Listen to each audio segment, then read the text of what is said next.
क्या क्या काम होता है, कैसे कैसे कंपोनेंट्स होते हैं। 2 कंपोनेंट्स होते हैं, एक होते हैं प्रोस्थेसिस, एक होते हैं ऑर्थोसिस। प्रोस्थेसिस मतलब वो कंपोनेंट्स होते हैं एंटायर आर्टिफिशियल न्यू लिम्ब, मतलब कृत्रिम एक अंग लगाना, इसे कहा जाता है प्रोस्थेसिस। अब कुछ पेशेंट्स होते हैं सर्जरी के मतलब किसी ट्राउमा की वजह से, एक्सीडेंट की वजह से इनके पैर कट गया, लाइक हाथ कट गया, तो इनको एंटायर एक कृत्रिम नया अंग लगाना होता है, तो उस अंग को कहा जाता है प्रोस्थेसिस। और जो सपोर्टिंग सिस्टम्स होते हैं उसे कहा जाता है ब्रेसेस। ये पोलियो के पेशेंट्स में या फिर किसी पेशेंट्स में मसल वीकनेस है इसकी वजह से होता है, तो उन्हें दिया जाता है ऑर्थोसिस। मैं आपको एग्जांपल बता रही हूँ, ये है एक एक्टिव प्रोस्थेसिस। अगर किसी पेशेंट का पैर घुटने से ऊपर से कटा हुआ है तो उसे ये एक्टिव प्रोस्थेसिस दिया जाता है। इसमें ये नी जॉइंट भी आएगा और बेसिकली वो अपने रेसिडुअल स्टम्प मूवमेंट की हेल्प से एग्जैक्ट जैसे अपना घुटना वर्क करता है वैसे ही मूवमेंट देगा। तो जब भी एक विकलांग दिव्यांगजन इसे पहनता है तो नॉर्मली वो है दिव्यांगजन है ऐसे भी नहीं बता पाओगे। अलग अलग तरह के प्रोस्थेसिस आते हैं।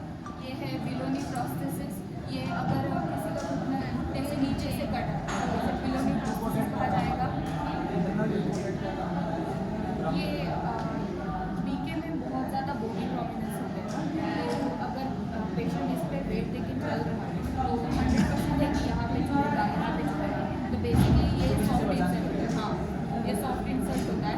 तो ये फास्ट भी चल रहा है, कैसे भी हो रहा है, तो ये एक तरह से प्रोटेक्ट करेगा उसके लेग में, और वो नॉर्मली गेट हाँ नॉर्मल वाले में भी दे देते हैं, बट ये है 3D प्रिंटर वाला, ये कार्बन से बना हुआ है, तो ये ज़्यादा ड्यूरेबल है, स्टर्डी भी है और ज़्यादा एक्टिव पेशेंट्स भी ये दे सकते हैं।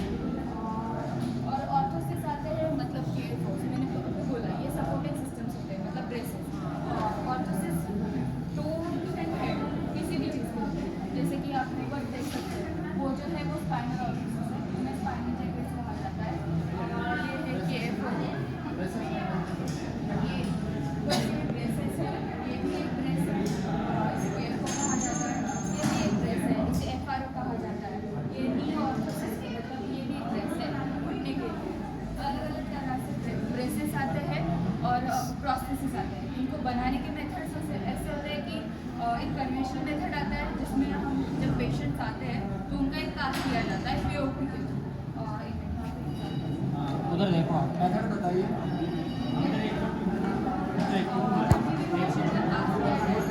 ये इस तरह से मतलब साँचा बना हुआ है कास्ट।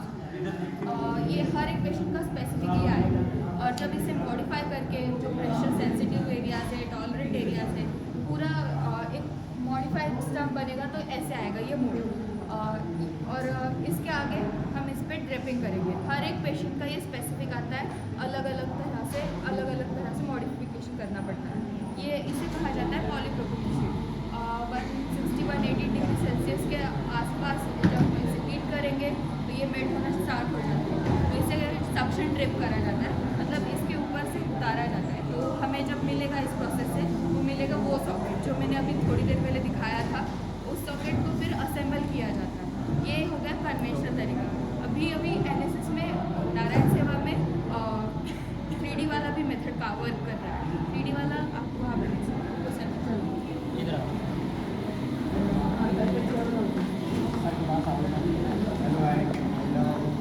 मेरा नाम हिमांशु है। तो मैं एक प्रोस्थेटिक ऑर्थोडिस्ट हूँ और मैं यहाँ पे 3D प्रिंटिंग के थ्रू कैसे हम पैर बना सकते हैं वो आपको बताऊँ। आप लोग कहाँ से हैं? बूंदी से। वो अभी ठीक है। तो जैसा आपने देखा अभी आपको मैडम ने बताया होगा कि बैंडेज से कास्ट करके फिर उसका मॉडल बनाते हैं, फिर प्लास्टिक को पिघला के कैसे सॉकेट वगैरह बनाते हैं। यहाँ पे हम क्या करते हैं कि इस तरीके का एक स्कैनर होता है, जैसे आप फ़ोन से अभी वीडियो बना रहे हैं ऐसे हम स्कैनर से पैर की वीडियो बनाते हैं। अच्छा। वीडियो बनाने के बाद अगर आप स्क्रीन पे देख पाए तो कुछ इस तरीके का पैर का वीडियो आ जाता है। कहाँ पे हड्डी है, कहाँ पे दर्द है, ये सब का ध्यान रखते हुए फिर हम इसका डिज़ाइनिंग करते हैं एक सॉकेट जो उसके पैर में पहना जाए।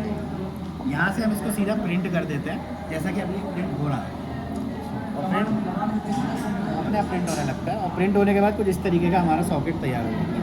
और पूरा पैर लगा के इस तरीके का पैर बन जाता है। तो इसमें क्या फ़ायदा होता है, पहली चीज़ तो ये प्लास्टिक से ज़्यादा मजबूत है, ये लंबे समय तक चलता है, ये कार्बन का है और आप लोग जानते हो कार्बन एक स्ट्रॉन्ग मटेरियल है काफ़ी। तो ये अगर प्लास्टिक सॉकेट 3 साल चल सकता है तो आराम से 5-10 साल तक कोई दिक्कत नहीं देता है। साथ साथ में कोई यंग पेशेंट है, दौड़ना भागना चाहता है, ये लगा के वो काफ़ी एक्टिवली अपना काम कर सकता है। ऊपर से इसमें हमारा लेबर कम हो जाता है। जो काम करने के लिए मुझे 10 लोग चाहिए, मेरे को एक काम चाहिए मॉडल बनाने के लिए, मैं अकेला अपने कंप्यूटर पर बैठ के वो सारी चीज़ करके सीधा प्रिंट कर सकता हूँ।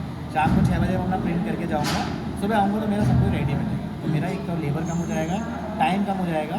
ऊपर से एक अगला चीज़ जो आती है, जब हम स्कैनिंग कर रहे हैं और कंप्यूटर से मॉडलिंग कर रहे हैं, हाथ से किए गए काम और मॉडलिंग के काम में प्रिसीजन का फ़र्क आता है। जब हम ये बनाते हैं तो ये ज़्यादा प्रिसाइज़ बनता है। प्रिसाइज़ होने के कारण जो चुभने की दिक्कतें कभी कभी आ जाती हैं वो पूरी तरीके से ख़त्म हो जाती है। इस तरीके से बनता है। ठीक है। ये कार्बन जो इसमें बनाया जा रहा है, ये आप देख सकते हैं काला तार जा रहा है, ये कार्बन फिलामेंट है। ये 220 डिग्री पे पिघलते हुए लेयर बाय लेयर धीरे धीरे इस तरीके से बनता जा रहा है। ये मैंने आज पैर में लगाया था, शाम तक मेरा पैर रेडी हो जाएगा और कल इस पेशेंट को मैं यहाँ पे चला रहा हूँ। हाँ, ये लेयर बाय लेयर आप देखते जा रहे हैं, बढ़ती जा रही है। सारी लेयर जब एंड में फिर यहाँ पे ख़त्म हो जाता है, पूरा सॉकेट बन जाता है। तो नॉर्मल हम इसमें फुट और ये सब असेंबली करते हैं और हमारा पैर तैयार हो जाता है। वो अपने आप इंस्ट्रक्शन देगा। ऑटोमेटिक सारा चीज़ हमने कंप्यूटर में ऑलरेडी दे दिया है। हमने बस यहाँ जैसे आप फोटो कॉपी प्रिंट करते हैं वैसे मैंने इसको सॉकेट को प्रिंट कर दिया। अब जो मैंने कमांड दिया वैसे ही सॉकेट बन के आ जाएगा। इस तरीके से बनता है। आपका कोई भी सवाल पूछ सकते हैं।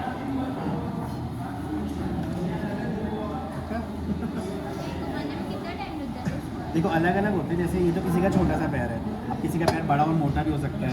एक एवरेज लेके चले तो 4 से 6 घंटे में बन जाता है।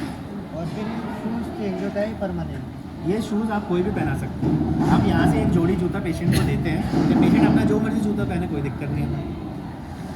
एक हम देते हैं। फिर इसकी निःशुल्क या क्या पेमेंट है? नहीं, नारायण सेवा संस्थान में सारी चीज़ें निःशुल्क अच्छा होती ठीक हैं। है। ठीक है। कोई इनका शुल्क नहीं है। ये आपका जो प्रिंटिंग और ये सारी टेक्नोलॉजी है, ये सब जापानीज़ टेक्नोलॉजी। हाँ तो डायरेक्टली हम यहाँ पे बनाते हैं और मैं इसी कंपनी में काम करता हूँ जिनका हमारा प्रिंटर है।